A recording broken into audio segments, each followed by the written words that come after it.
Listo, pues ya oficialmente bienvenidos a esta primera sesión de este diplomado, Teoría del Delito para el Litigio en el Sistema de Justicia Penal Acusatorio.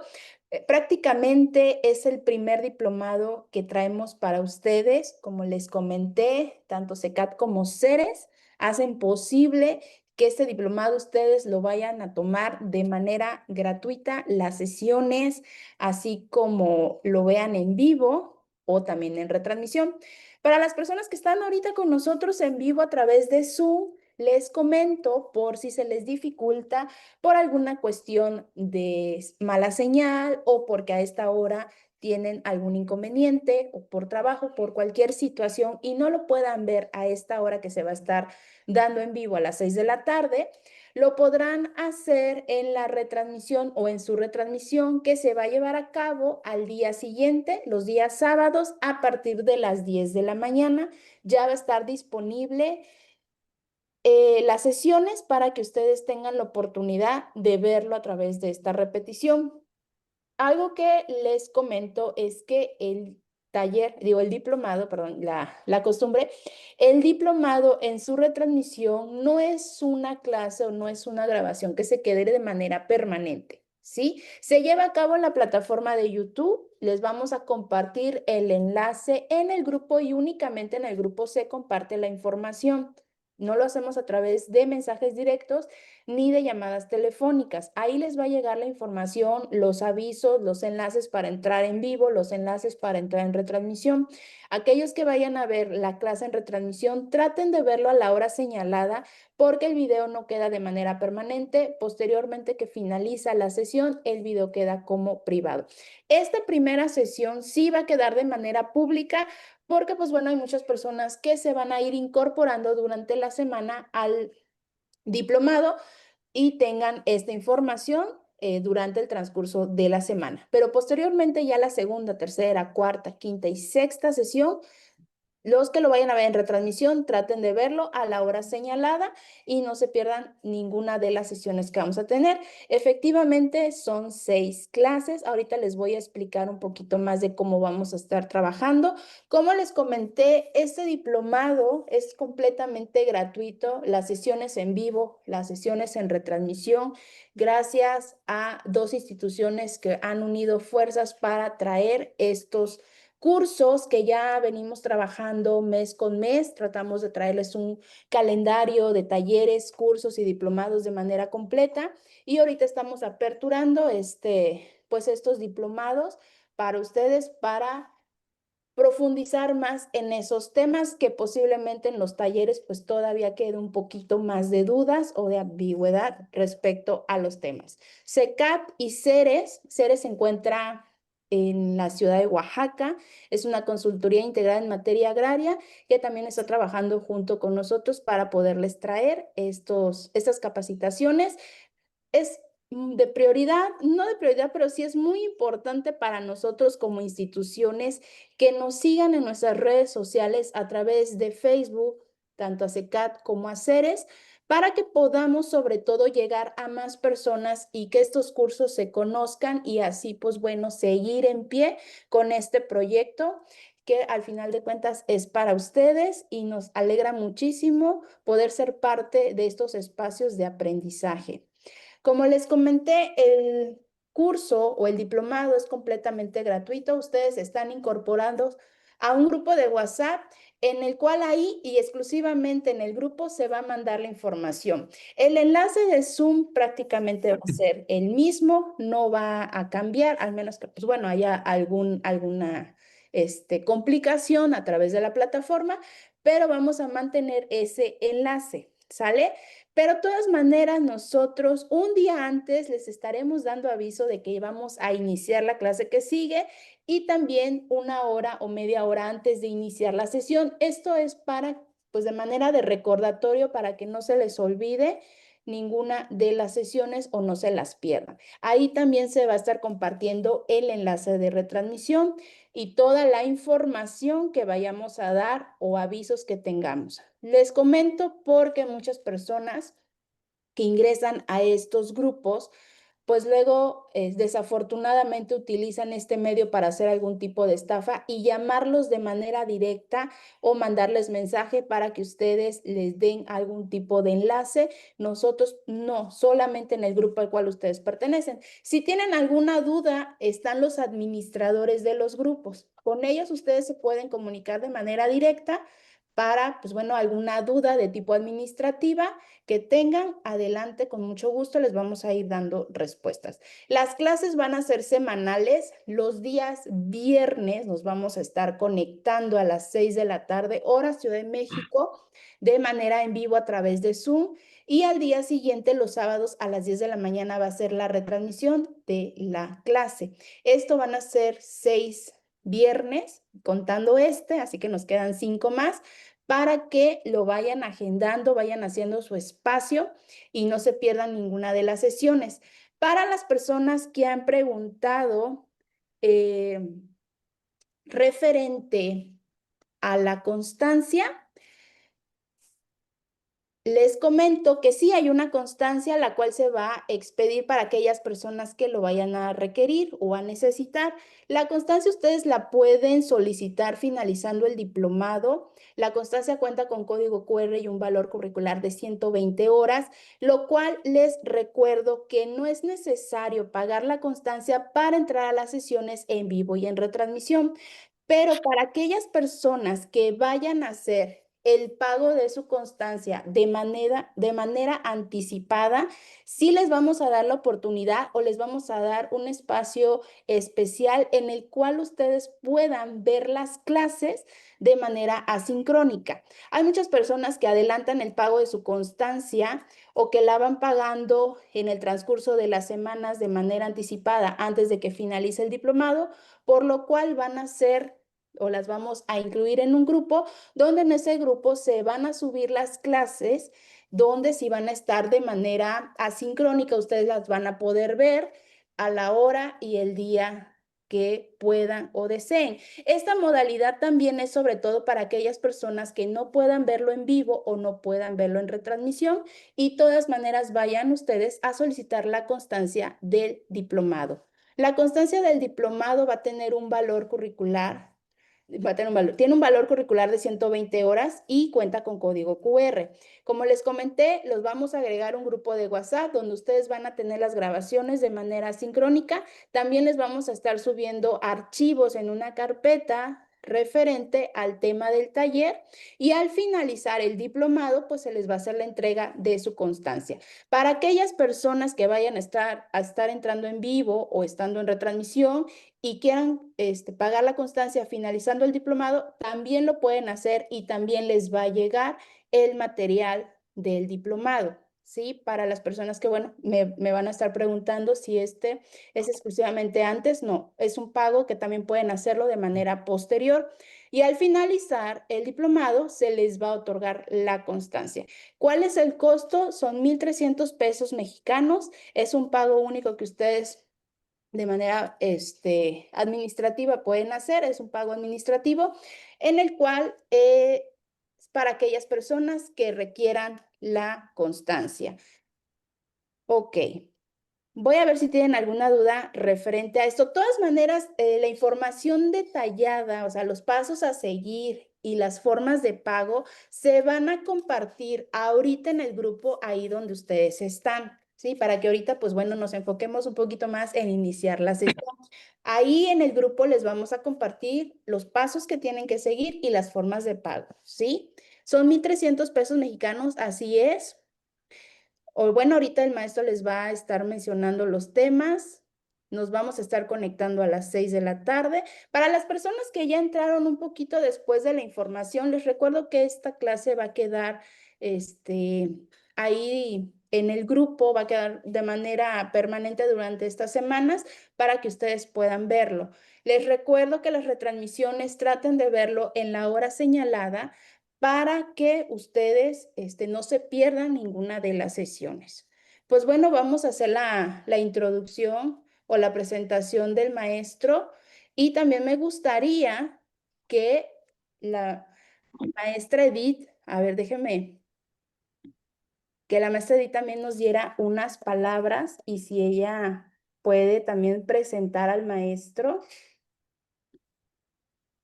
Ahí está. La maestra Edith o la licenciada Edith es la representante de Ceres. También nos gustaría que nos diera unas palabras en este primer diplomado, que la verdad estamos muy emocionados de iniciar. Maestra Edith, ¿puede tomar la palabra? Ya le di el coanfitrión. Gracias, maestra Ceci. Excelente tarde a todos. Maestro Roberto Maldonado, bienvenido. Gracias, buenas tardes. Y me voy a permitir leer la semblanza del maestro Roberto. Él nos acompaña desde el hermano estado de Veracruz, gracias a la tecnología. Su trayectoria se ha consolidado a través del Poder Judicial en el estado de Veracruz, donde actualmente se desempeña como juez de control y enjuiciamiento en el Distrito Judicial de Jalapa. Como ven, la persona que hoy nos acompaña tiene experiencia y tiene conocimiento. Es licenciado en Derecho por la Universidad Veracruzana y cuenta con la especialidad en Justicia para Adolescentes por la Escuela Federal de Formación Judicial.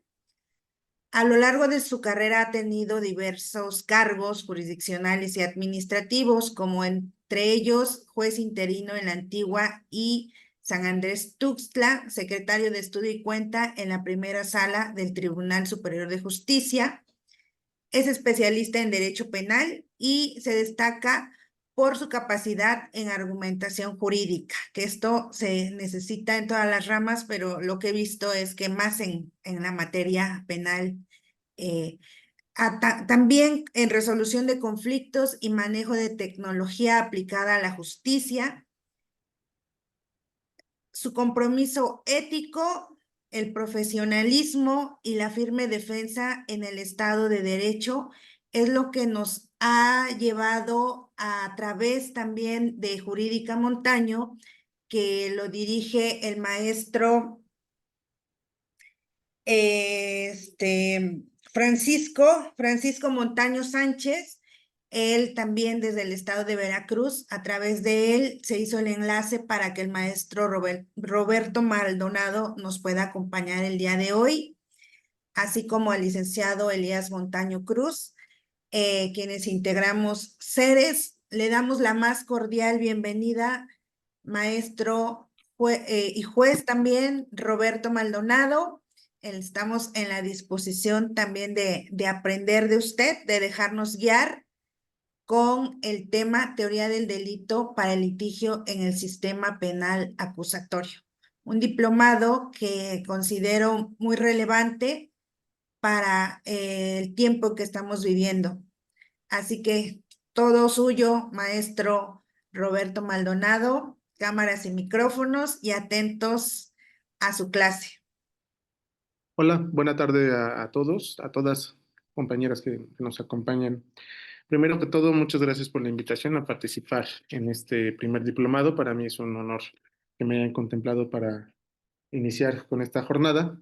Ya pues me hicieron el favor de presentarme. Mi nombre es Roberto Maldonado. Vamos a llevar a cabo 6 sesiones en las cuales vamos a desarrollar el tema de teoría del delito para el litigio en el sistema penal acusatorio. Hablamos en México. Eh, sobre este diplomado sí quisiera primeramente hacer ciertas precisiones en cuanto a la dinámica que me gustaría que desarrolláramos. Si bien tiene un formato de diplomado, sí me gustaría que el objeto del taller y conforme el objeto del taller podamos tener intervenciones. ¿Por qué? Porque hablamos de teoría del delito. Estoy basando para sustentar la opinión que hoy voy a exponer en algunos autores: Franco Guzmán, Quintino Cepeda, Castellano Sena, Rafael Márquez Piñero, en legisgrafía como es la Constitución Política de los Estados Unidos Mexicanos, Código Nacional de Procedimientos Penales y Código Penal de la Federación. Esto porque si nos adentramos un poquito al estudio de cada estado, de cada entidad federativa, encontramos algunas disparidades entre algunos conceptos sustanciales, como lo es la tentativa, como lo es los elementos de un delito, se perciben de diversa forma en algunos estados. Es por ello que lo vamos a abordar conforme el Código Nacional de Procedimientos Penales, que es aplicable en toda la República Mexicana, y Código Penal de la Federación.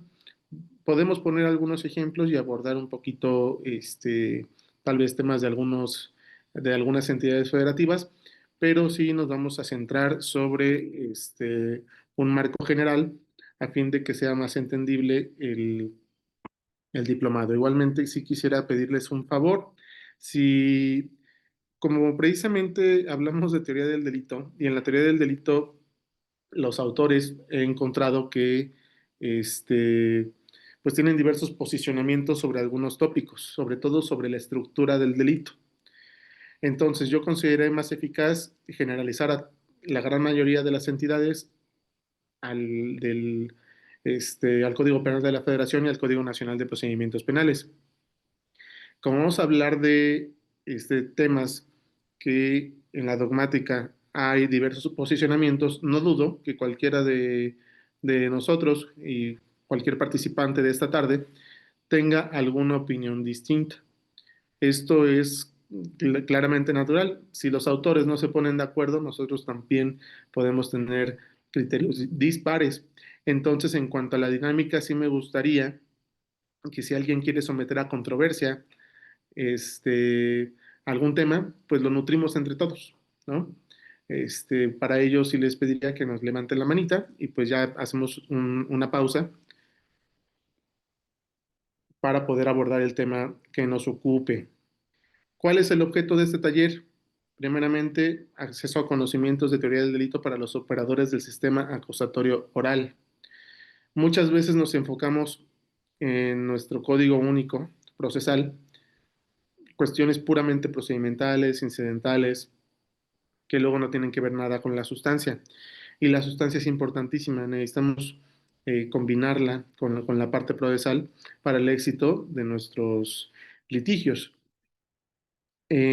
Considero que, y esta parte de que les pido la intervención, es en este segundo punto, que para mí es un objeto importante, desarrollo de una discusión dogmática sobre la composición del delito, supuestos normativos, elementos positivos, la clasificación, tentativa, dolo, autoría y la participación. Esto relacionado con las audiencias que tenemos en el sistema procesal acusatorio. Entonces, si alguien durante el desarrollo del taller puede o quiere abordar algún punto, lo podemos ampliar y platicar al respecto. Sobre nuestro primer tópico, tenemos la estructura del delito. Esta estructura basada, indico, Código Nacional, Código Penal Federal y la gran mayoría de las entidades federativas. Tenemos para construir un delito, para que se integren todos los componentes en una acusación formal que realice un ministerio público, tienen que acreditarse elementos positivos y que no exista algún elemento negativo. Aquí los enlisté en una pequeña tabla y vamos a explicar cada uno. Trataré de poner algún ejemplo para una mayor claridad sobre de qué se trata cada uno de estos componentes del delito. Primeramente tenemos los elementos positivos. El elemento positivo es un cuadro fáctico, es un hecho que se adecua a una conducta catalogada como delito. ¿Cuál es el elemento negativo de este hecho? Es la ausencia de conducta. Tenemos un elemento positivo que es la tipicidad, que es la integración de cada uno de los elementos objetivos, subjetivos, normativos del delito. Y la atipicidad es la ausencia de alguno de estos. La antijuricidad quiere decir que no solamente basta con que sea típica o haya tipicidad, tiene que ser antijurídica, tiene que ser contraria a derecho. También existen las causas de justificación, digamos que es el antónimo, es el antagonista de cada uno de los elementos positivos. Sobre la culpabilidad y la inculpabilidad, sobre la punibilidad, existe la excusa absolutoria. El día de hoy nada más nos vamos a quedar hasta el tema de la antijuricidad, me parece, dado que son múltiples sesiones y cada uno de los temas requiere su análisis. Considero que nos va a dar perfectamente bien tiempo para cumplir con los dos objetivos generales que se plantean. Muy bien. Bien, que partamos de qué es el hecho. El hecho es nuestra base. Si existe algún compañero Ministerio Público en esta sesión, no me dejará mentir. Partimos de que hay un evento, hay un suceso material, debe ser exterior, debe ser positivo o negativo y producido por la persona, producido por el humano. Contiene un elemento psíquico y un elemento físico, que estos dos se relacionan entre sí. El psíquico básicamente es la concepción de la idea y la intención de realizar un hecho. Es decir, el sujeto quiso mentalmente hacer o omitir algo, hablando de acción o hablando de omisión. Y el elemento físico es la realización de la acción terrenal de la acción u omisión. Es decir, no solamente es pensarlo, sino llevar a cabo todas aquellas tareas para poder culminar o poder consumar un hecho delictivo. Necesariamente el hecho tiene que tener un resultado material derivado del actuar del sujeto o en el caso pudiera ser que se acredite una puesta en peligro. Bien. No todos los delitos tienen un resultado material. Existen algunos que solamente existe una puesta en peligro al bien jurídico que se encuentra protegido. Y el nexo causal, el vínculo entre la conducta, entre lo que realizó el hombre o la mujer y el resultado que se obtuvo. Las formas del hecho, cómo se puede realizar un hecho delictivo. Se realiza por acción. Esto necesariamente es que el sujeto realiza un movimiento físico que se adecua a una figura típica determinada. Por ejemplo, hablemos de una lesión simple, en donde el sujeto activo despliega una agresión física con su puño cerrado en contra de una persona que se convierte en ese momento en víctima. Es una acción. Los delitos de omisión, el sujeto manifiesta su voluntad a través de la omisión simple o la comisión por omisión. La simple tiene un resultado formal o jurídico, pero violenta el bien jurídico tutelado. La diferencia entre la comisión por omisión y la simple únicamente pone en peligro el bien jurídico tutelado, mientras que la comisión por omisión necesariamente tiene un resultado material, dado que el activo no realiza la acción obligatoria jurídicamente. Por poner un ejemplo, en la omisión simple existen la gran mayoría de los códigos penales de la República Mexicana un delito que tiene que ver con el abandono de los familiares o tiene que ver con la omisión de cumplir con una obligación alimentaria. El solo hecho de que el deudor alimentario no cumpla con esa obligación, estando jurídicamente obligado y físicamente no impedido, comete el delito. Pero no tiene un resultado formal porque únicamente pone en peligro. El de comisión por omisión tiene una característica que tiene que acreditarse un deber garante. El deber garante de un bien, de una persona, de proteger el bien jurídico, que no se encuentre imposibilitada para poderlo realizar. Y tercero, que exista un resultado y que sea atribuible a esta persona porque no hizo lo que estaba dentro de sus obligaciones, dentro de ese deber garante que tenía. Existe una clasificación también del delito, es diferente a las formas. La clasificación habla del momento y de los efectos o las consecuencias del delito. Tenemos una clasificación inicial que son los delitos cometidos de manera instantánea. Los delitos de consumación instantánea, según la gran mayoría de los códigos locales, tiene que ver en que tiene una consumación inmediata. Podemos hablar en un ejemplo, un robo. En el momento en que la persona se apodera de la cosa total o parcialmente ajena, ya se consumó el delito. En un robo, digamos, simple. Permanente y continuo. Vamos a utilizar un ejemplo y sobre el mismo. En el instantáneo, un robo, por ejemplo, pudiera ser que alguien sustrajo de una tienda departamental un objeto. En el momento en que se apoderó de él al salir de la tienda, ahí se consumó y se volvió instantáneo. Ya no generó ningún efecto al futuro. Ahora, el permanente o continuo, que es este, la siguiente de las clasificaciones, tiene que haber una unidad de propósito. Sobre esta clasificación, este permanente o continuo es que se transgrede o se afecta el mismo presupuesto legal y su consumación se prolonga en el tiempo. Como un ejemplo sencillo que considero que ya muchos han vivido en alguna experiencia legal, en algún órgano jurisdiccional, es el secuestro. El secuestro tiene un inicio, el inicio liter criminis del delito es desde que se priva de la libertad a la víctima y termina hasta que se libera. Pudiera ser horas, días, semanas de que la persona permanece cautiva. Bien, el momento en que se libera a la víctima se termina la consumación del delito, pero todas las personas que estuvieron participando en ese momento pudieran dársele la calidad de partícipes, pero ese verbigracia es permanente o continuo.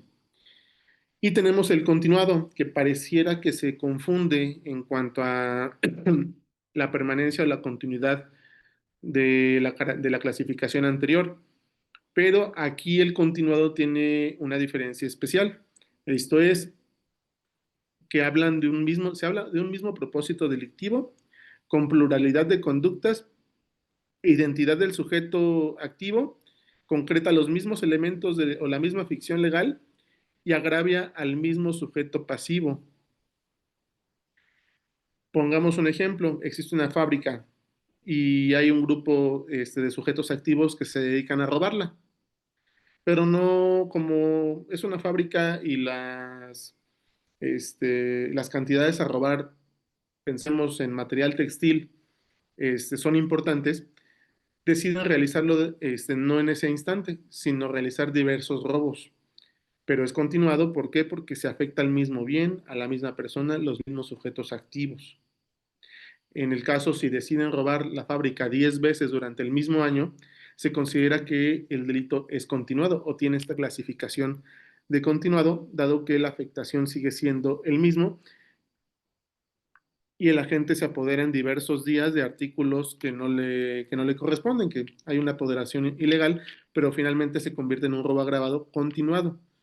Es decir, si bien cada uno de los delitos se realizan de consumación instantánea, pero como existe esta pluralidad de conductas y se convierte en un propósito, está robando esa fábrica, por ejemplo, se convierte en un delito continuado, que no es lo mismo que el permanente continuo, porque ahí el periodo de consumación no termina hasta que se termina o hasta que se acaba con la conducta o se culmina o se consuma la conducta delictiva.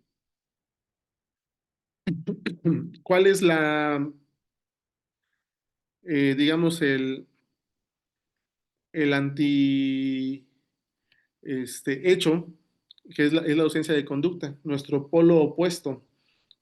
Podríamos decir que existe una situación, un cuadro fáctico, y existe un delito, un hecho que está integrado. Su polo opuesto es la ausencia de conducta. Esta situación es que el sujeto dañó o puso en peligro al bien jurídico tutelado por la norma penal, pero por virtud de que la voluntad del sujeto es inexistente, el delito queda excluido. ¿Cuáles son estas dos causas que establecen los códigos para poder decir que hubo una ausencia de conducta, que hubo una causa de fuerza mayor o había una fuerza física exterior e irresistible? Se caracteriza y hay una frase que se menciona ahí en el Código Penal Federal, que es la actividad se realiza sin la intervención de la voluntad de la gente. Pareciera un contrasentido de que pues, se cometió un delito pero que no fue voluntario, pero no es así. Existen ciertas situaciones o ciertas circunstancias en donde puede acontecer. Pensemos en un accidente automovilístico. Existe un conductor que va manejando su vehículo y hace alto total. ¿Por qué? Porque advierte que van a cruzar algunos peatones. Hace alto total detiene su marcha, pero viene un vehículo atrás con muchísima mayor fuerza, sin las precauciones debidas, y resulta que impacta al vehículo de adelante y este vehículo resulta que con ese impacto atropella a algunas personas. ¿Qué podría decirse? Que sí dañó, consumó tal vez un delito culposo, pero se encuentra en ausencia de conducta porque hubo una fuerza mayor irresistible, que fue un impacto de un diverso vehículo. Por tanto, si hay algunas situaciones en donde se acredita la ausencia de conducta, y desde luego esto exime de cualquier responsabilidad penal a las personas. Vamos a entrar al tema más, digamos, amplio o interesante en este segmento. Disculpen, que es la tipicidad y la atipicidad. Primeramente quiero hacer una precisión, porque encontré por ahí unas apreciaciones de uno de los autores en donde se habla de el tipo y la tipicidad como un sinónimo, pero yo considero que no es así. El primero considero que es la descripción legal del hecho delictuoso, mientras la tipicidad es el encuadre exacto de la conducta o el hecho en el tipo descrito en la norma. Es decir, el tipo solamente es la descripción legal y la tipicidad se trata de que el hecho que se le pretende atribuir a una persona encuadre perfectamente en la descripción típica. Entonces, bueno, ello para descartar que se traten de sinónimos. Los elementos objetivos del delito. Tenemos la calidad del sujeto activo, la calidad del sujeto pasivo, referencias al lugar del evento, medios comisivos, referencias materiales o referencias al tiempo. No todos los delitos contienen todos estos elementos, pero sí tienen que tomarse en consideración cuando el tipo penal lo exige. Por poner un ejemplo, la calidad del sujeto activo. La gran mayoría de delitos no establece una calidad específica, solamente define a quién. ¿A quién? Puede ser un hombre, puede ser una mujer, puede ser incluso un adolescente que con el sistema especial pueda ser imputado. Muy bien. Pero si hay situaciones, o hay ciertos más bien, ciertas descripciones legales que sí exige la calidad del sujeto activo.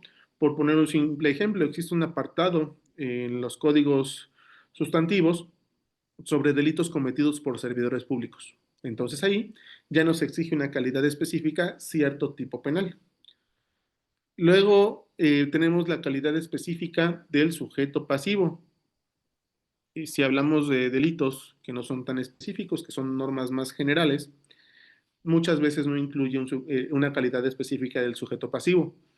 Pero si hablamos puntualmente de algunos delitos, encontramos el feminicidio, que te exige que la víctima sea mujer. Encontramos algunos delitos de abuso sexual o pederastia o corrupción de menores y demás, en donde el bien jurídico tutelado es el libre y sano desarrollo de la personalidad de una persona con minoría de edad. Entonces, sobre sobre ese respecto, se considera que hay algunos delitos que sí te lo van a exigir. En ese tipo de ejemplo que puse, desde luego que se tiene que acreditar que la víctima era una persona con minoría de edad. Las referencias al lugar del evento. No siempre sucede, pero se considera que es importante. Teóricamente hablando y probatoriamente hablando, tiene que existir un lugar específico donde sucedió el hecho. Sucedió en la calle, sucedió en una casa, incluso esto pues hasta define temas de competencia jurisdiccional y también probatoriamente hablando tiene que evidenciarse esa referencia al lugar del evento. Los medios comisivos no siempre existen, no siempre ni en todos los hechos ni en todos los delitos, pero si existiera alguno, habría que acreditar un elemento objetivo, por ejemplo, en la comisión de un homicidio con un arma de fuego. Si existe ese hecho, hay un elemento objetivo que acreditar, que es el medio comisivo, por cualquier medio. Recuerden que nuestro Código Nacional nos dice que siempre y cuando sea legal, hay una libre valoración probatoria. Hay referencias, puede haber referencias materiales y referencias al tiempo. Estas incluso son un poquito más extrañas o difíciles de que se presenten en alguna situación, pero podemos poner un ejemplo. Estas referencias al tiempo, existen algunos delitos en donde exige, aquí en Veracruz existe un delito de contra las instituciones de seguridad pública, en donde exige una referencia al tiempo específico. Quiere decir que aquí dice que puedes cometer el delito de contra las instituciones cuando agredes a un policía cuando está en ejercicio de sus funciones. Entonces hay una referencia en el tiempo, tiene que estar trabajando, tiene que estar con motivo de su función como policía. Si esto no sucede, también ese elemento no existe. Ya hay algunos delitos que así lo establecen o así lo exigen. Y todo esto forma parte de un elemento o de los elementos objetivos, que tienen que ver con todas aquellas circunstancias y cuestiones que se pueden probar este, con elementos directos, con prueba directa. No necesitas de realizar ningún indicio ni inferencias lógicas para poder concluir que se encuentra integrado. Después tenemos el elemento subjetivo. Este difícilmente va a tener una acreditación científica o exacta porque va dirigida a una finalidad. Entonces, ¿cómo podemos saber la finalidad de una persona? A través de la prueba circunstancial o de la inferencia, una inferencia lógica que permita concluir que el sujeto que está cometiendo el delito al menos lo hizo de manera intencional. ¿Cuáles pueden ser estos elementos subjetivos? El dolo, en mi apreciación, tiene que acreditarse en todos los delitos. Cualquier clase de dolo, pero tiene que acreditarse cuando estás imputando un delito de carácter doloso. De lo contrario, este elemento subjetivo no, al estar ausente, nos encontraríamos ante una tipicidad. Puede ser que un elemento objetivo incluya un objeto especial o un objetivo especial. Por ejemplo, el secuestro contiene un elemento subjetivo que dice con el propósito de obtener un rescate o cualquier beneficio en la ley general para prevenir y sancionar los delitos en materia de secuestro. Entonces ya persigue un objeto especial, es obtener un beneficio, obtener un rescate. Entonces ahí hay un elemento subjetivo diferente al dolo que se tiene que acreditar. Y tiene relación con la intención particular. La intención en algunos delitos tiene que ver con un delito que ponga en peligro, que sea de propósito o de peligro y no de resultado. Es la única diferencia que se manejaría respecto del de objeto especial. La intención particular es un elemento, digamos, diverso, pero que se presentaría en situaciones diferentes. Pero todo tiene que ver con que el sujeto tiene la conciencia de lo que va a realizar o el propósito de su cometido. En este entendido, el elemento subjetivo, la diferencia con los objetivos es que no se acredita con prueba directa, pero sí con el cúmulo de indicios o de inferencias que pueden desprenderse de los elementos directos que sí se hayan aportado tanto en la indagatoria como en el juicio o en la etapa temprana, porque también tenemos que analizarlo en la fase preliminar, al menos en un marco conceptual. Elementos normativos. Esta parte también debo precisar que no siempre existen elementos normativos en los delitos. Son muy pocos que cuentan con un elemento normativo. Esto es alguna palabra o alguna expresión dentro del tipo penal, pero no necesariamente se prueba de manera directa, sino implica una valoración cultural, jurídica o social que no todos los tipos penales contienen. Describe materialmente el tipo concretamente, pero remite una regla de valoración externa.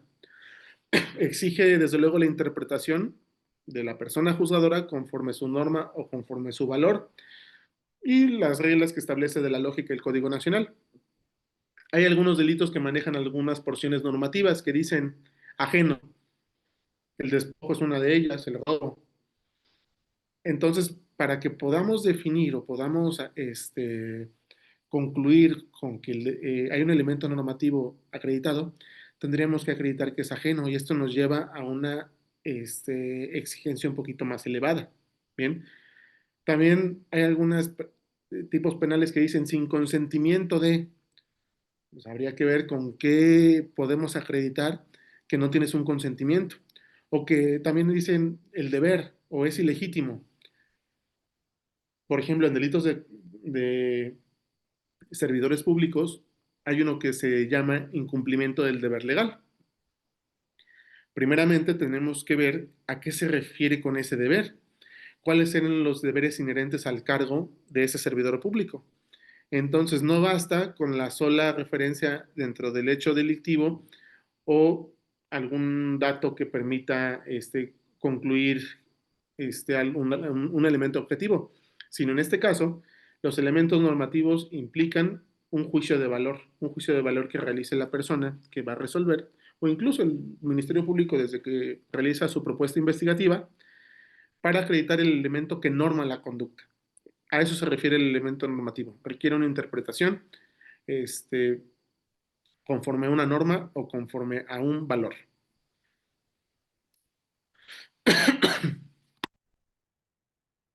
Y tenemos la consecuencia. Como lo indiqué, el polo opuesto. El enemigo de la tipicidad es la atipicidad. Es un acto legislativo que consiste en que en la descripción del Estado la realiza respecto de los preceptos penales. ¿Y cuándo se da la tipicidad? Cuando falta la calidad exigida del sujeto activo, como ponía el ejemplo del servidor público. Si no es servidor público, pues no está cometiendo ese delito. La calidad específica del sujeto pasivo, en un feminicidio, si no es mujer, no es feminicidio, hay tipicidad. Habiéndose cometiendo la conducta, estén ausentes referencias temporales y espaciales. No sabemos cuándo sucedió y dónde. Circunstancias de lugar y tiempo que son esenciales en cualquier acusación. Las necesitamos porque si no, no puede haber delito y esto genera atipicidad. La ausencia de algún elemento normativo, lo ponía en el ejemplo del servidor público o de la persona servidora pública que diga o que se le acuse que dejó de cumplir con un deber. Si nos remitimos a sus deberes inherentes a su cargo y vemos que no estaba obligada a realizar cierta acción, haciendo ya ese análisis que norma la conducta, pues podríamos decir que no está cometiendo el delito, porque hay una ausencia del elemento normativo. Y cuando estén ausentes los elementos subjetivos del delito, la falta de intención, la falta de objeto, la ausencia de dolo. Después tenemos la antijuricidad y las causas de justificación. Es un tema también interesante porque también hay cierta controversia con algunos autores en cuanto a, no en cuanto a su definición, ahí son congruentes, pero sí en cuanto a su aplicación. Elementos, antijuricidad y causas de justificación. ¿Qué tenemos como causas de, más bien como antijuricidad? Es el juicio de valor objetivo respecto del hecho típico que lesiona o pone en peligro al bien jurídico y no siempre tiene que ser contrario a derecho. Esa es la antijuricidad. Además de ser típico, tiene que ser contrario a derecho, en tanto no se pruebe alguna causa de justificación. Esa es la antijuricidad como tal. Recae únicamente en una conducta desplegada y se pone en peligro al bien jurídico o lo lesiona, y se entiende que además tiene que ser contraria a derecho. Aquí opera, digamos, en estricto sentido que la antijuricidad debe versar necesariamente en que además de que hubo la concurrencia de los elementos del delito en su parte objetiva, en su parte subjetiva y en su parte normativa, que nos dé la tipicidad, tiene que haber antijuricidad. Sabemos que es contrario a derecho. ¿Cuándo se salva la antijuricidad? Cuando existe alguna causa de justificación. Las vence. Puede cometerse delito, puede integrarse completamente y ser típico, e incluso encuadrar y haya tipicidad, pero, ¿qué crees? Existe una causa que justifica al sujeto. De eso se trata. ¿Cuáles son estas causas de justificación? Son situaciones de los actos o omisiones que impiden que la conducta encuadre exactamente en el tipo penal. Las causas de justificación reguladas en el Código Nacional de Procedimientos Penales y en la gran mayoría de los códigos locales nos hablan de lo siguiente: el consentimiento del titular, la legítima defensa, el estado de necesidad justificante, el cumplimiento de un deber o el ejercicio de un derecho. Es claro realizar dos acotaciones. Existen conductas que se realizan en ejercicio de un derecho respecto a este último punto. Es decir, cuando se realizan en ejercicio de un derecho, existe una elegibilidad para quien lo hace, porque puedes no ejercer tu derecho, no estás obligado a hacerlo, no tiene una consecuencia, digamos, inmediata o legal. Si no ejerzo el derecho para impedir un delito, no pasa nada. Contrario a ello, sí pasaría cuando estás obligado a realizar u omitir alguna acción y no lo impides, estando obligado. Ahí incluso pasaría a ser una conducta ilícita. ¿Cuándo tenemos o cuándo podríamos decir que tenemos un consentimiento del titular? En algunos casos el activo puede cometer el delito con permiso o autorización de quien tiene o de quien puede dar esa autorización del bien jurídico protegido, pero para que esto suceda, tiene que verificarse lo siguiente. Primero, que se trata de un bien jurídico protegido, pero que esté disponible. Segundo, que el titular de este bien esté legitimado para consentir o disponer del bien jurídico. Tercero, el consentimiento sea expreso o tácito y que no exista ningún vicio de consentimiento. Y por último, ya esto es una cuestión, conclusión propia a partir de la bibliografía y la legislografía, sobre que para mí tienen que existir circunstancias que permitan suponer fundadamente que se consultó al titular del bien jurídico para que éste hubiera otorgado su consentimiento. Sobre este punto vamos a poner un ejemplo sencillo. Pensemos en que un dueño de varias concesiones de taxis o de transportes públicos entrega la posesión derivada a sus empleados para que manejen los taxis o manejen el transporte público, porque pues es de su confianza y aparte les estableció una jornada laboral, ¿no? Que va de las 3 de la tarde a las 10 de la noche. Ahí tenemos un ejemplo de que se trata de un bien jurídico disponible, porque pensemos en que esta persona, en que el dueño de estas concesiones, denuncia a alguno de sus choferes porque dice que abusó de su confianza y que se llevó el vehículo durante un horario determinado, ¿no? No obstante, se considera que sí se trata de un bien jurídico disponible porque es la propiedad. Es un delito patrimonial.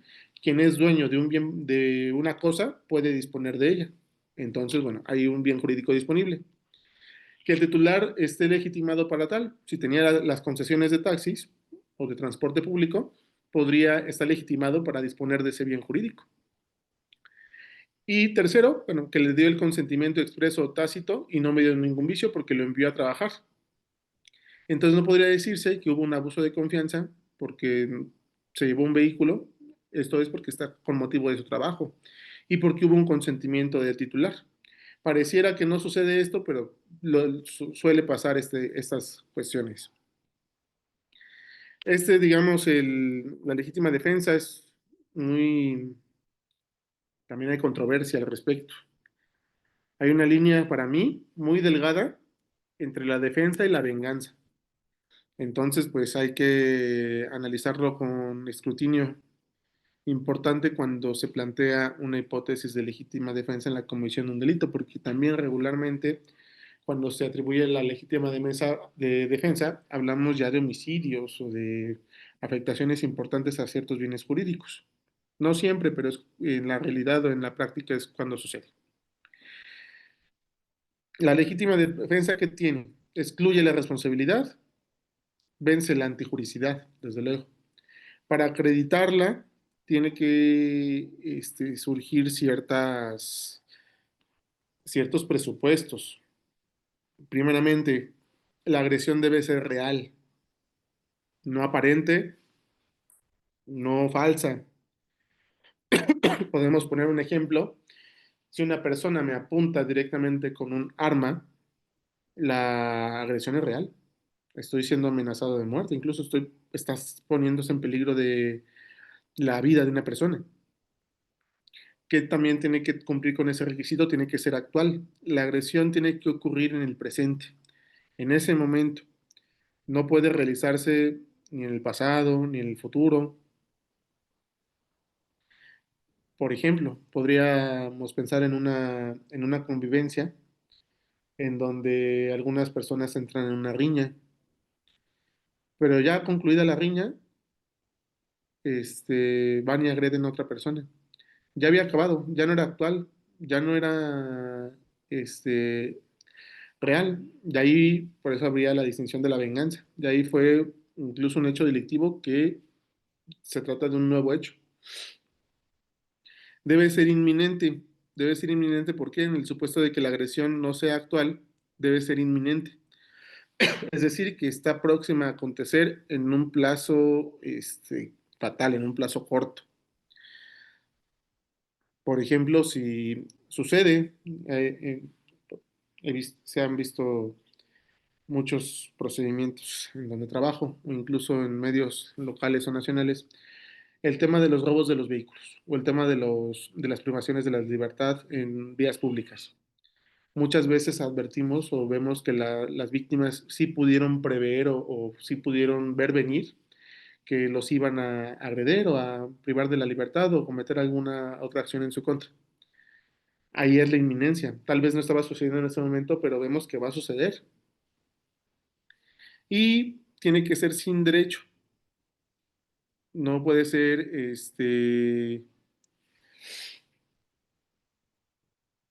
en ejercicio de un derecho. Pues esto, ¿cómo lo podemos entender mejor? Yo no puedo agredir a una persona si no tengo el derecho. No se tiene el derecho en casi ninguna circunstancia de afectar un bien jurídico diverso, salvo que exista una causa de legítima defensa. En este caso, no podríamos llegar a una conclusión sobre que se trataba de una o que se trata de una cuestión sin derecho el agredir a una persona porque me va a matar. Incluso esto más tarde lo vamos a abordar porque tiene que ser racional. ¿Cuáles son, aquí este es el punto, cuáles son los elementos? Es decir, además de que se presenten en el cuadro probatorio y en el cuadro fáctico, el tema de la legítima defensa sobre la actual, inminente, real y sin derecho, también tienen que converger, en mi apreciación, elementos de defensa. Tiene que haber protección a bienes jurídicos, este, repeler una agresión en protección de bienes jurídicos propios o de un tercero. La defensa tiene que ir encaminada no a atacar, sino a proteger un bien jurídico. La necesidad de defensa, es decir, repeler la agresión porque es estrictamente necesario. Sin esa necesidad, entonces no podría haber un elemento de defensa, porque ya estaríamos incluso bajo una atenuante de diversa índole. Y para mí lo más importante es la racionalidad de la misma. El contraataque tiene que ser razonable al sentido común, a la lógica. La epistemología nos habla de un sentido común que tenemos todas las personas. El código nos lo menciona como máximas de la experiencia. Entonces, ¿cuál es esta racionalidad? Por situar un ejemplo, veo que una persona me está agrediendo con una piedra y me avienta objetos. Yo no podría alegar que es una legítima defensa porque saco una pistola y lo mato, diciendo que él me estaba agrediendo primero. Por eso tiene que ser razonable, racionalidad de la misma. Tiene que estar en un nivel, digamos, prudente, a fin de que no se convierta en un delito diverso que no esté salvado ni excepcionado por una causa de justificación de legítima defensa. Diferente es que en un homicidio están dos sujetos en una igualdad de circunstancias, pero uno de ellos decide emplear un arma y atacarlo con esa arma. Y resulta que la víctima lo desarma y en el desarme pues le dispara con tal de defenderse. Ahí sí está amparado, había una agresión real actual inminente y simplemente repelió con la misma arma, ¿no? No hubo un ataque desmesurizado este, ni exagerado frente al peligro en el que se encontraba. Es decir, tiene que haber proporcionalidad entre esa legítima defensa y porque finalmente se pretende solamente paralizar el acto, repelerlo, frenarlo. No se requiere una venganza, no se requiere una agresión. Existen algunos asuntos en donde homicidios cometidos con mucha hazaña y crueldad se alega legítima defensa, pero pues no es posible, ¿no? Entonces a eso se refiere la racionalidad. Ahora vamos al estado de necesidad justificante, así lo maneja nuestro código nacional. Es una situación de peligro actual e inminente, intereses protegidos por derecho y que no quede otro remedio. Además de que otro elemento del estado de necesidad es que la tolerancia de la situación de peligro no sea exigible al sujeto, es decir, que no se le pueda exigir que tiene que tolerar la comisión de un delito o la consumación de uno. Quintino Cepeda maneja un ejemplo en teoría del delito en este estado de necesidad justificante, que dice o pone una situación que una persona está en una alberca, en un club, y se está ahogando. Entonces, pues otra persona, con la finalidad de salvaguardarlo, daña la instalación para acceder a un salvavidas y hacerse de algunos instrumentos que le permitan rescatar a la persona. El estado de necesidad justificante también implica que el bien jurídico protegido que vas a salvaguardar por ese estado de necesidad sea de mayor valía al que vas a afectar. Porque podría decirse que esta persona que rompió una puerta en el club y que trajo un salvavidas cometió daños y cometió un robo, pero está bajo un estado de necesidad justificante para salvaguardar a una persona, que es un bien jurídico de mayor valía como lo es la vida. En este sentido, parece que se confundiera el estado de necesidad justificante con la legítima defensa, pero la principal diferencia es que el estado de necesidad es para proteger algún bien que se encuentra en peligro y que pudieras afectar a algún otro protegiendo ese bien. La legítima defensa implica repelerlo, la necesidad de someterte a un escenario inédito o poco usual con la finalidad de repeler el ataque y proteger tu propio bien o el de un tercero. Sin que y aquí en la legítima defensa no importa si el bien jurídico que afectas con la legítima defensa sea de mayor valía. ¿Bien?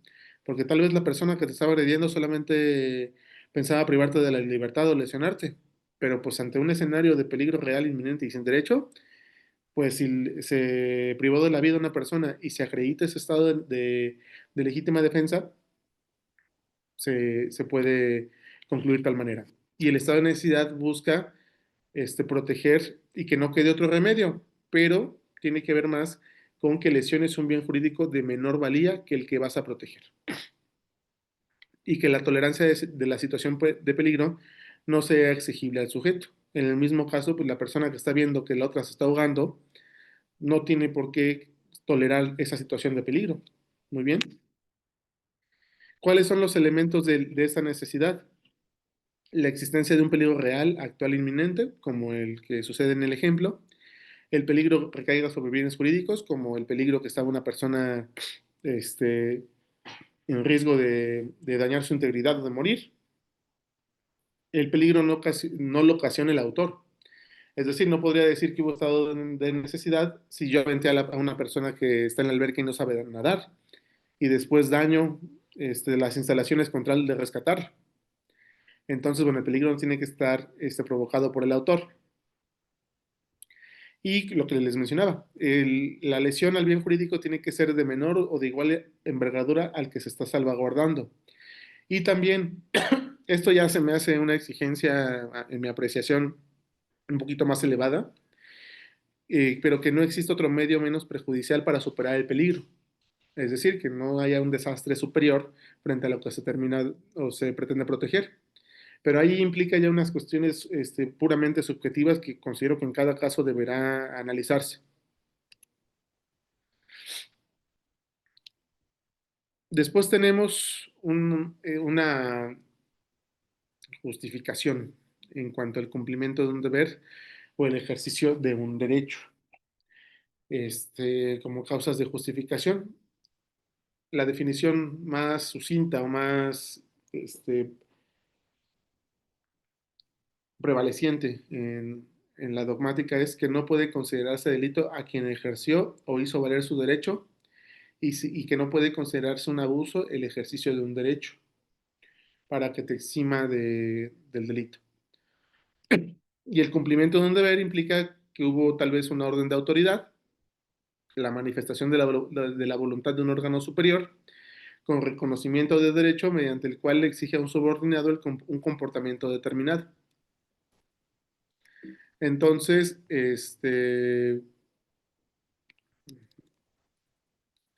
vamos a abordar cuáles pueden ser estos ejercicios de un derecho o el cumplimiento de un deber. Podríamos llevar a un ejemplo muy sencillo, que una persona se diga que está cometiendo un motín o está cometiendo el delito de estragos por el solo hecho de que se manifestó a las afueras de un ente gubernamental realizando un legítimo reclamo social, pero que pues derivado de su manifestación pues se sale de control y se cometen algunos otros delitos. Si la persona no tuvo que ver o si la persona solamente realizaba el ejercicio del derecho a la manifestación, a la expresión de ideas y a la libertad de expresión, no podría decirse que hubo un delito porque estaba en ejercicio de un derecho. Hay una línea muy delgada, ya si se ocasionan daños, ya si se ocasionan y se supera el ejercicio de un derecho, ahí bueno, ya podría exigirse por la norma penal todo aquello que no abarca ese derecho. En cuanto al cumplimiento de un deber, pensemos en una escolta cuyo deber es proteger a, a un representante del Estado de alta envergadura, un funcionario público. Y se pone en una situación de peligro ese funcionario o ese servidor público y la persona que está contratada para brindarle seguridad lesiona a un diverso sujeto que pretendía agredir o que agredió este, al servidor público o a la persona que se dedica a cuidar. Entonces ahí hay un cumplimiento de un deber. Está salvaguardada esa lesión que pudo haber aplicado alguna persona para poder salvar o poder cumplir con esa orden que tiene. Aquí también quisiera poner un ejemplo muy puntual. En el estado de Veracruz hay un delito que se llama retención de menores, como en muchas entidades federativas. Y dentro de la descripción típica habla de que a quien retenga o sustraiga a una persona de la custodia o guarda de quien la tenga de hecho o por derecho y que esto no se encuentre bajo una causa justificada. En mi apreciación se me hace un contrasentido que el delito contemple como una causa justificada o que nos lleve a las causas de justificación. Y muchas veces en ese delito se dice que estamos en ejercicio de un derecho. Cuando algún padre sustrae al niño o retiene a su hijo, este, estableciendo que está justificado porque con su cónyuge no custodio o con su cónyuge custodio estaba en peligro. debe analizarse cada situación, pero habría que verificar si fue en cumplimiento de un deber o en ejercicio de un derecho, o incluso bajo una causa de que no se le podía exigir otro tipo de actuar. Muy bien. En este caso vamos a llegar hasta aquí el día de hoy. La siguiente clase abordaríamos antijuricidad. No, ya lo abordamos. Abordaríamos culpabilidad y también abordaríamos punibilidad. Aquí también hay temas controversiales porque hay diversos posicionamientos de los autores. Igualmente empezaríamos a abordar lo que es la tentativa en la siguiente clase. Este, ya aplicada a algún caso específico, bueno, sí, obviamente con protección de datos personales. Les voy a conceder el uso de la voz para el tema que hablaba al inicio sobre controversias, sobre dudas, sobre posicionamientos respecto de los tres tópicos que se hablaron el día de hoy. Las personas que tengan alguna duda pueden ir levantando la mano y les voy activando el audio, por favor.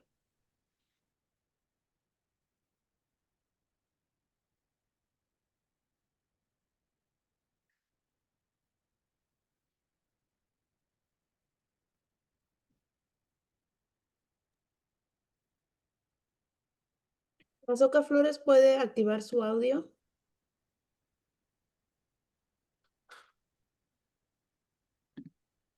Tenemos tres intervenciones: Azoka, Ángel Ulises y Diana Yadira, Ok, pero no los escucho. Ya se activó mi audio. ¿Es Ulises? No, soy Flores. Ah, muy bien, Es que adelante. hace rato estaban hablando de la tipicidad, Sí, cuando falta uno de los elementos de circunstancia, tiempo, lugar. Pero hay ocasiones en que se cometen delitos en contra de menores de edad, delitos sexuales. Y por su falta de madurez, hay veces no recuerdan los lugares, no conocen los lugares, no los establecen bien, no establecen también el tiempo, ¿sí? Y qué fecha fue, no lo recuerdan. Sin embargo, por su grado su inmadurez, más bien dicho, sí se llega a establecer, aunque no se tenga esas circunstancias. Eh, ¿qué, qué, qué opinión tiene al respecto? bien, sí. Primeramente estamos hablando de un flagelo social, digamos, muy sensible cuando se trata de delitos cometidos en agravio de un niño y sobre todo que tiene que ver con sexualidad.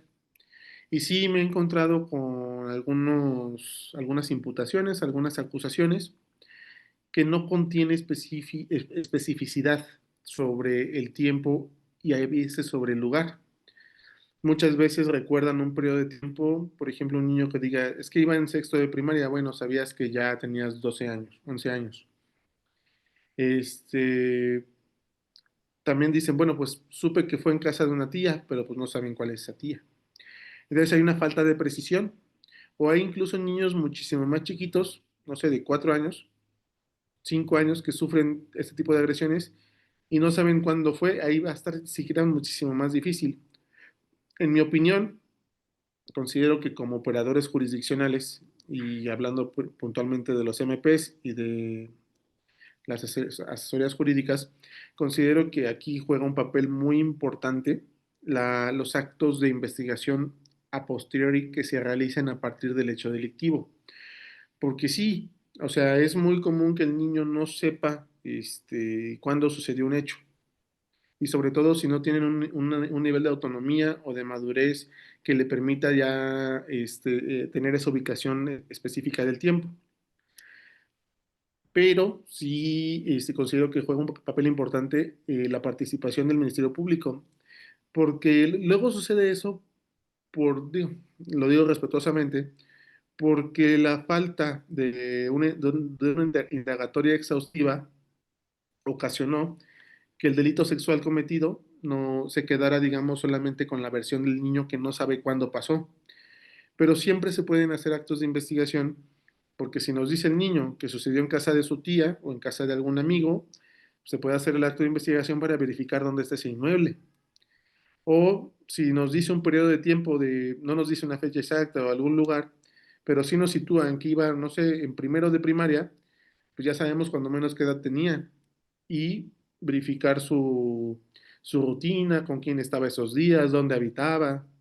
Entonces considero, en mi opinión, que sí se puede, digamos, complementar esa investigación siempre y cuando sea exhaustiva y desde luego no dejar en un plano de incertidumbre a la persona que se le imputa, porque finalmente esto sí creo que genera indefensión y además técnicamente en teoría sí genera tipicidad, la referencia al lugar y la referencia del tiempo.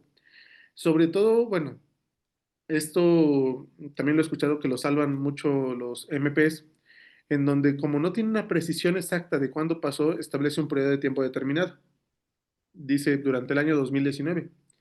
Tal vez es muy vago o es muy amplio, pero sí está la referencia al tiempo. Y en la referencia al lugar, pues bueno, hay veces que no se acuerdan, pero considero que sí hay actos de investigación que pueden realizarse para cuando menos especificar esta circunstancia y no quedarnos con la deposición del niño, porque eso pues sí considero que afecta la presunción de inocencia y va a afectar a las herramientas que pueda tener el juzgador para establecer una decisión más exacta. Muy bien. Gracias.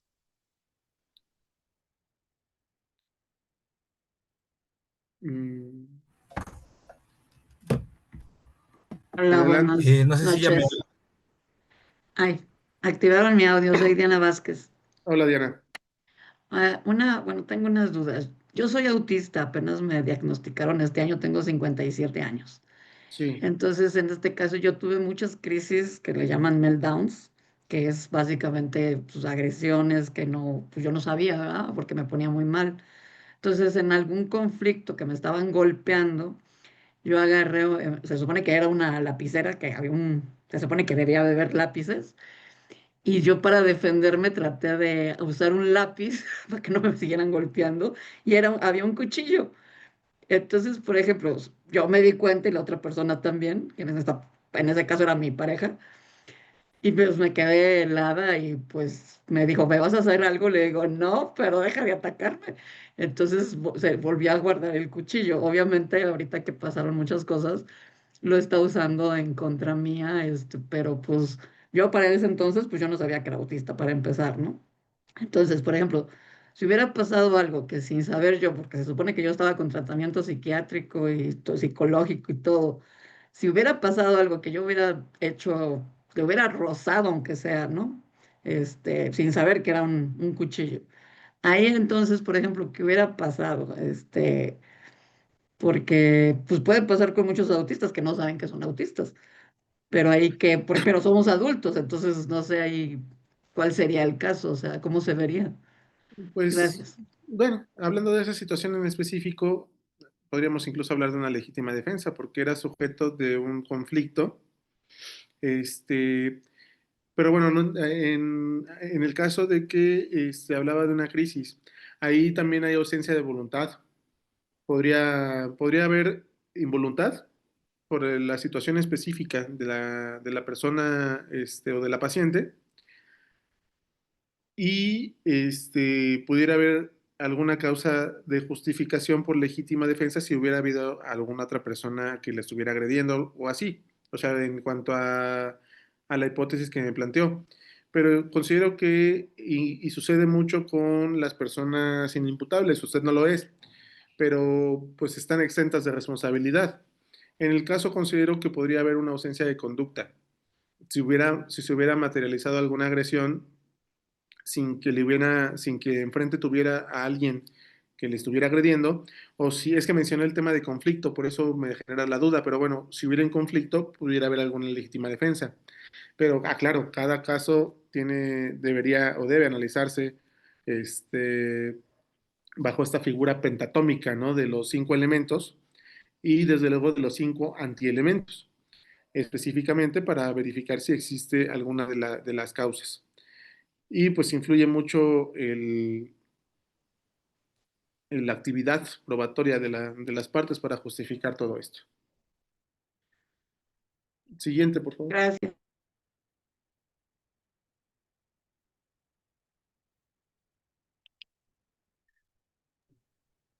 Azoka, ¿puede activar su audio? Creo que es Ángel Ulises, ¿no? A ver.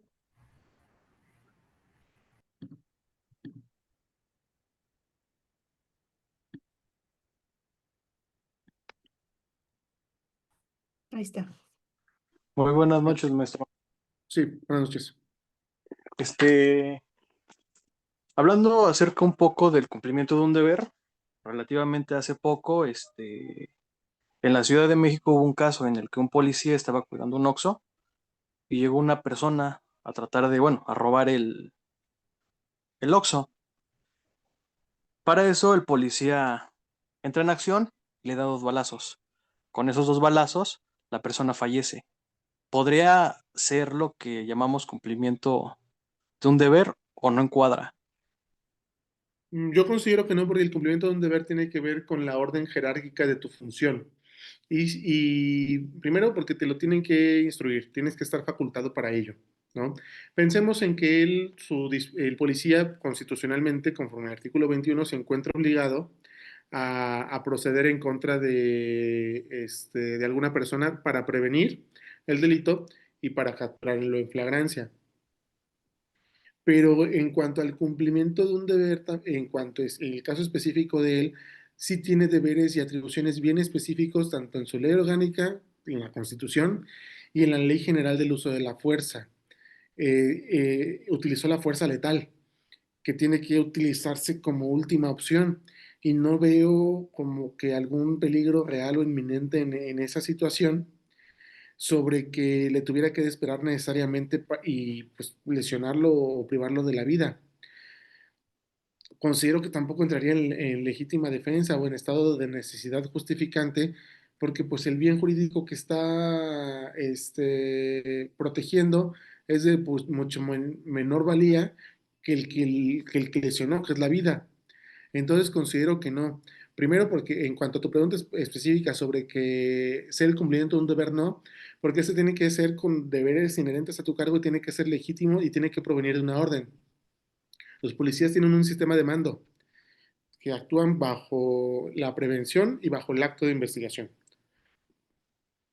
Entonces no podríamos decir que fue en ejercicio de un deber porque excedió lo que la ley le legitima hacer, por ejemplo, la ley del uso de la fuerza y el cumplimiento del 21 constitucional, así como también considero que entraría el tema de la racionalidad, porque finalmente lesiona un bien jurídico que no se encontraba en peligro frente a uno de mucho menor envergadura que era el patrimonio de una tienda de conveniencia. Entonces yo considero que no. Muchas gracias.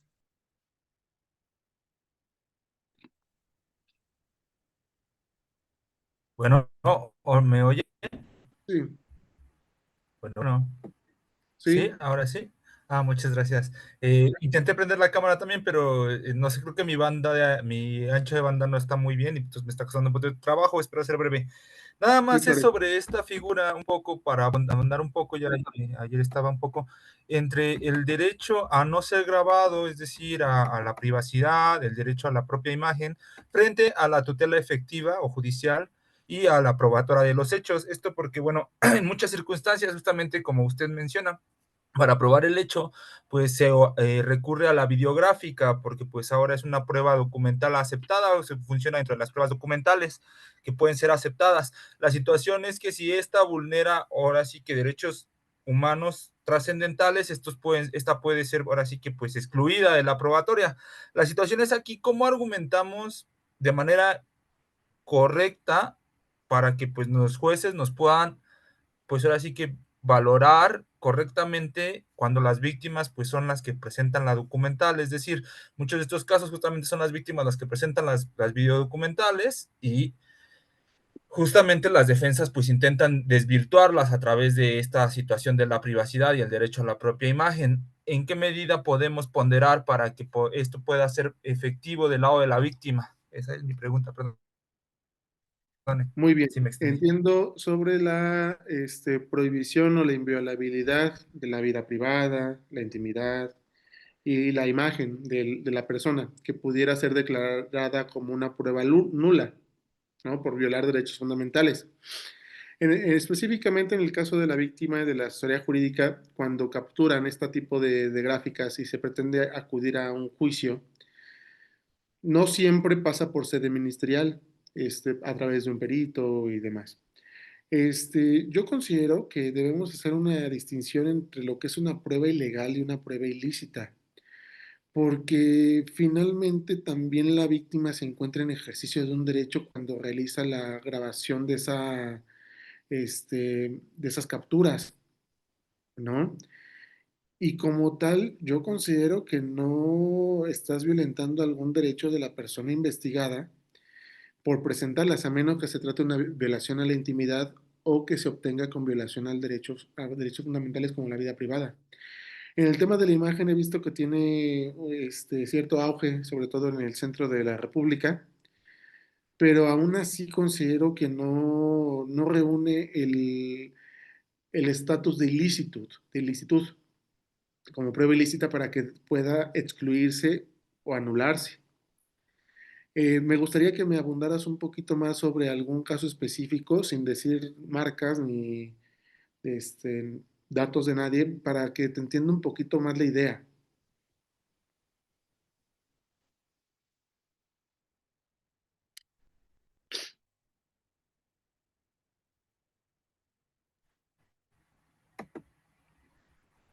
Ahí ya me oigo otra vez. Sí, Perdóneme, ¿eh? adelante. ¿Sí me oigo? ¿Sí? Sí, Ok. Bueno, esta situación es una situación que se da, pues digamos, en un centro de trabajo que pertenece al gobierno de la Ciudad de México. Y bueno, en este centro de trabajo, la jerarquía, el directivo, en cadena de mando hacia abajo, agreden a través de hostigamiento, acoso laboral a, a una persona, obviamente por el 262 de la ley del Código Penal de la Ciudad de México. Estos actos son abuso de autoridad, ¿no? Porque pues hay violencia y violencia.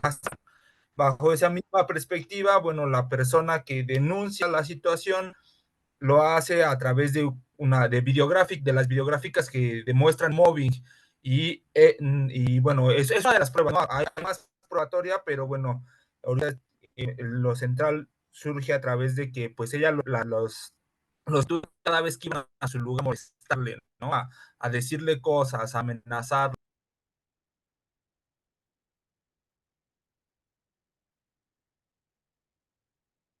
lo dejamos de escuchar. Sí, bueno, sería todo, o sea, prácticamente, ¿no? O sea, que esta situación se ha presentado así, en ese mismo sentido de que, bueno, pues Y bajo, obviamente, como le comento, o sea, y bajo la qué, defensa de estas personas aduce la privacidad de estos. y bajo qué derecho se declara nula. O sea, ¿cuál es la violación al Perdón derecho las humano? dificultades de mi audio. Sí, es lo que lo escucho. ¿Bajo qué La derecho privacidad de humano? los servidores públicos, es decir, el derecho a su imagen y a su honra. Podría ser, pero considero que como tal no hay un derecho humano inherente del 1 al 29 que lleve a la conclusión de que es ilícita. Ahí bueno, habría que abundar un poquito más sobre el tema. Yo considero que ya en otra ocasión, para verificar el tema de la nulidad de alguna prueba. Vamos a tener un tópico de eso, casi al final, que tiene que ver con teoría del delito, y lo relacionamos un poquito con derechos humanos. ¿El siguiente quién es? Samuel.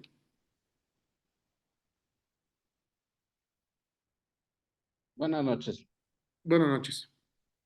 Maestro, primero un gusto saludarle. Segundo, quisiera, en el caso de que usted me lo permita, Sí, realizar algún ejemplo con, vamos a decirlo, como un caso real, sí, si me permite, para más o menos plantearle por dónde va la sí, adelante. circunstancia, porque he tenido en la práctica algunas cuestiones que directamente con fiscalías al momento de la etapa investigatoria Sí, me han costado como que trabajo. De hecho, hasta la fecha sigo con una circunstancia de una situación. Es una cuestión muy común por la zona en que, vamos a decirlo, tengo injerencia en ejercicio. sí, En especial, este me causa un poquito más de, vamos a decirlo, como de ruido en diversos aspectos. Es lo siguiente, una persona que emigra a Estados Unidos empieza a generar un patrimonio, construye una propiedad, obviamente no la termina de edificar por completo, le faltan algunos detalles. Para esto, esta persona empieza a enviar dinero de Estados Unidos a México a familiares para que lo resguarden en cuentas. Vamos a decirlo, cerca del año, no sé, 2015, 2003, 2014, más o menos, empieza en teoría una relación a distancia con una persona. Esta persona toma posesión de la propiedad de este migrante. El migrante le dice, bueno, te puedo dejar la casa en comodato a efecto de que puedas de alguna manera tener un lugar donde estar, porque la persona que presume ser pareja de este señor le comenta que tiene problemas con su familia, que la van a sacar de su casa y él le dice, bueno, si quieres vete por unos días allá a la propiedad y sirve que me ayudas, no sé, a que no esté sola. La persona que se presume pareja se muda a la propiedad, él de alguna manera, ella de alguna manera le empieza a realizar algunas promesas. ¿Promesas en qué sentido? Mira, si tú me envías dinero a mí, yo lo voy a administrar, vamos a generar negocio y de lo que vaya saliendo del negocio, pues yo te voy a generar una ganancia y de la misma ganancia, pues tú me vas como que compensando por el trabajo que yo realice. Esto obviamente lo hace bajo la presunción de decirse pareja sentimental del migrante. La cuestión es que no nada más realiza actos de administración, por así decirlo, de ciertos recursos que le envía, sino que los bienes que empieza a adquirir con esos recursos que él envía, ella todo lo pone a su nombre. Primero, compra vehículos, los factura a nombre propio. Abre en teoría un negocio de tortillería de la misma manera, lo pone todo a su nombre, compra maquinaria, equipo y además de eso le pide acceso a cuentas que tenían anteriormente sus familiares. Él, pues de alguna manera empieza como que a confiar de más en ella, pensando que sí estaba de alguna manera materializando la promesa que le había hecho porque ya había empezado a hacer adquisiciones. La cuestión es que todo lo vende y empieza obviamente ella a mencionarle, es que tuve pérdidas, por ejemplo, lo que tiene que ver con la tortilladora refiere que se la robaron, que porque fue una estafa, obviamente nunca dio continuidad a esa indagatoria. Aquí lo relevante es que con el tiempo él le dice, bueno, yo necesito que de alguna manera me des un informe, dame cuentas de lo que hay para yo saber, porque con la cuestión de las redadas migratorias él está en peligro de ser deportado. La circunstancia es que hace apenas 2 años la persona sale de la propiedad, se la deja completamente vacía, se lleva todos los bienes y ella alega como medio de defensa que todos esos bienes los recibió en calidad de regalo por presumirse concubina, cuando obviamente el derecho civil pues no establece directamente que la figura del concubinato pues se puede, vamos a decirlo, se pueda constituir de esa manera. Entonces, la fiscalía en este caso a mí me refiere cuando yo le hago ciertas alegaciones para que realice sus indagatorias, que para él no puede de alguna manera solicitar la judicialización de esa carpeta bajo el argumento o pretexto de que la fiscalía asume que no hay, vamos a decirlo, de conducta que perseguir, puesto que a juicio de ellos, la disposición que realizó la persona en México de los bienes del migrante lo hizo bajo esa calidad.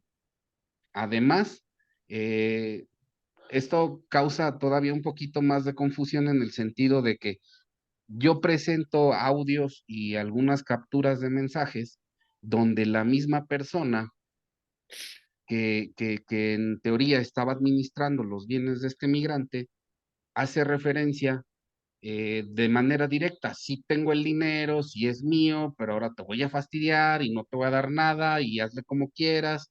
Y pues bueno, sigue en esa mera etapa bajo ese proceso y bajo ese pretexto de la fiscalía de abstenerse de querer realizar, primero, vamos a pensar como líneas de investigación, y segundo, la apatía de no querer de alguna manera buscar la forma de realizar la judicialización de ¿Cómo este estás acto. molestando?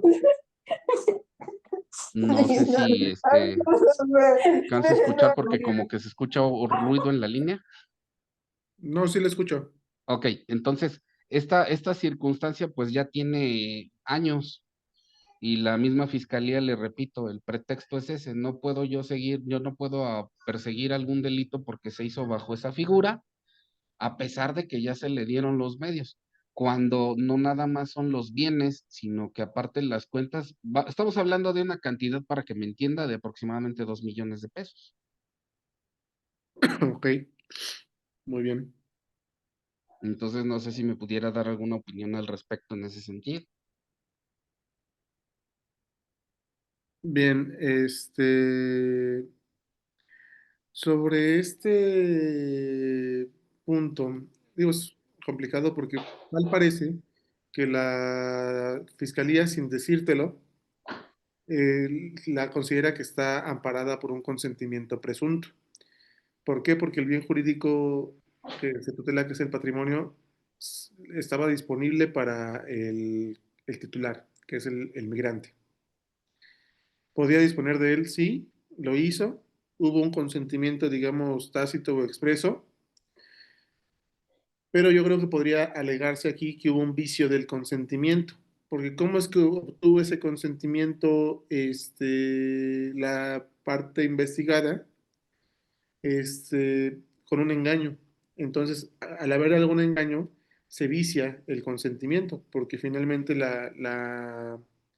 este, la intención o la finalidad de que recibiera ese recurso era para realizar inversión en alguna empresa y que pues aunque se encontrara a distancia y aunque estuviera su nombre, pues esto implicaba como un acuerdo de voluntades que implicaba un rendimiento también a su vez para él. Entonces, pues podría tal vez a prima facie, a simple vista, decirse que había un consentimiento presunto, sí, podría alegarse el vicio del consentimiento, yo creo, porque estaríamos hablando de un robo, ¿no? De las cosas, incluso del numerario económico que le estuvo mandando. Considero que tendría que plantear muy puntualmente el vicio del consentimiento dentro y para establecer que no hay un consentimiento presunto, sino que fue engañado, eso atañe al vicio y la causa este, de justificación no se encontraría presente. Habría que analizarlo, pero así como me lo comentas, esa es la única vía por la cual pudiera este, darle un enfoque distinto al Ministerio Público. Sí, de hecho, nada más para acotar, este tipo de observaciones ya se le hicieron en su momento de manera reiterada a la propia fiscalía. Sin embargo, no se entiende por qué razón insiste en aplicar ese criterio de justificación.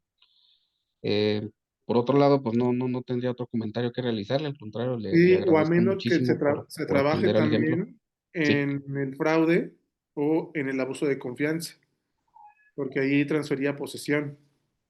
Entonces, pues bueno, ahí también pudiera adecuarse. Considero que es cuestión de estudiarlo para encontrar la figura típica de corte patrimonial que permita sancionar el hecho o vencer el tema de que se encuentre justificado por haber consentimiento presunto, pero que no lo hubo, porque hay un vicio de consentimiento. Perfecto, muchísimas gracias. Muy bien. Muy amable, buenas noches. No, a ustedes, gracias.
¿Me logran escuchar?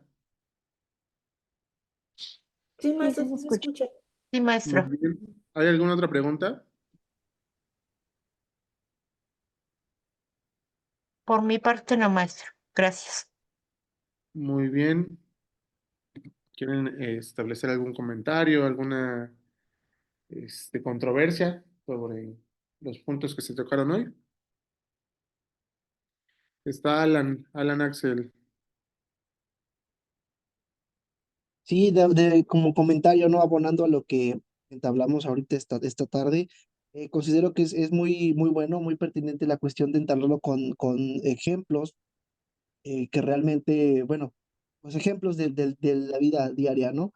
Entonces Sí, que como operadores técnicos del derecho nos podemos encontrar y vaya, como comentario, yo creo que es una muy buena dinámica el continuar haciéndolo de esa forma, entablarlo con ejemplos reales, ya sea personales o, bueno, que hemos vivido conforme a la experiencia. Considero que sería bueno que sí se mantuviera la dinámica en las próximas clases. sí, gracias. Precisamente mi primer, en el inicio de la clase, del taller, por eso me gustaría que, sobre todo porque encontré criterios encontrados en la dogmática jurídica, y traté de hacerlo un poquito simple, adecuado a nuestras reglas del Código Nacional, reglas generales del Código Penal Federal, para evitar digamos que, pues porque en algún estado se defina de una manera diferente, pues someterlo a una controversia.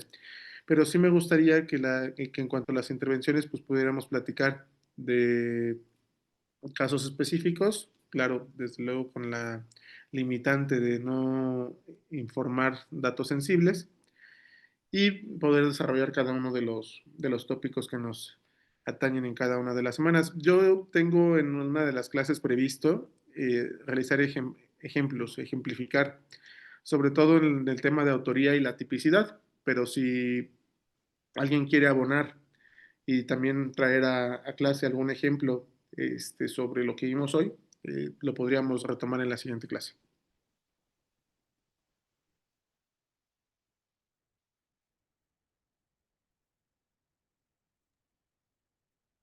Muchas gracias, maestro. Bien, pues si no hay alguna otra aportación, hay una más, Ninfa Loza. Este, no, me parece que no. Si no hay ninguna otra aportación, pues les agradezco mucho haberse tomado este tiempo. Vamos a seguir el siguiente viernes. Terminaríamos con los elementos, los últimos dos, sobre la culpabilidad y la punibilidad, así como sus antielementos. Empezaríamos a abordar el tópico sobre la tentativa, para lo cual voy a traer un ejemplo. Si no hay nada más que agregar, maestra Cecilia, le agradezco mucho la invitación y la intervención en esta clase. Estaríamos en contacto para el siguiente viernes. Así es, maestro, nos veríamos el siguiente viernes. Recuerden que es a las 6 de la tarde, hora Ciudad de México. Y para las personas que no pudieron ver la clase de manera completa el día de hoy, mañana va a ser la retransmisión a las 10 de la mañana, ya va a estar disponible. En un rato más les hago llegar el enlace en el grupo y también la información para aquellas personas que vayan a estar solicitando su constancia. Maestro, muchísimas gracias y gracias a todas las personas que están con nosotros.